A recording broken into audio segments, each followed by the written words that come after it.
কারণ অনেক আগে একবার আর্মিরাও নিতে আসছিল মানে সরকারিভাবে আর কি। পরে এলাকার যে মুসলমান যারা হিন্দু লোক আছে তো সবাই কেউ মনে করেন যে এটা আর দেয় নাই, যে আমার দেশের একটা সম্পদ সবাই পূজা টুজা করে, এটা নেওয়া যাবে না।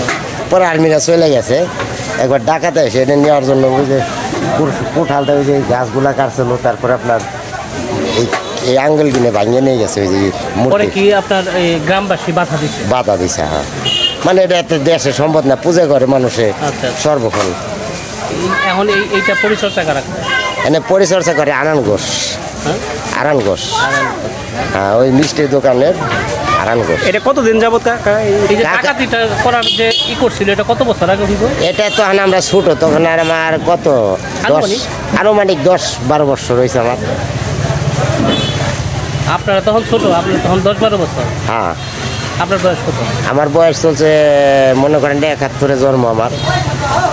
তাইলে তো আপনার 60-এর কাছাকাছি। 60-এ হয় নাই, মনে 54 এরকম আনুমানিক আর কি। তো এটার পরিচালনা করে আরাম ঘোষ, চাবি টাবি সব এর কাছে। এখন যারা আমরা মুসলমানরা দোকান টোকান করি আমরা এটা বলে একবার যে চোরেরা ভাঙবার আইছিল। হ্যাঁ, এটা কাহিনী দেখুন তো একটু।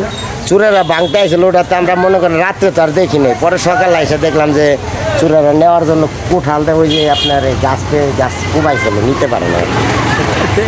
এটা এই জায়গায় কেমন এটা এই জায়গায় আইসে আপনার এই যে চান্দর গাং আছে বুঝছেন, এই গাঙ্গের থেকে আপনার মাঝিরা পাইছিল জিনিসটা।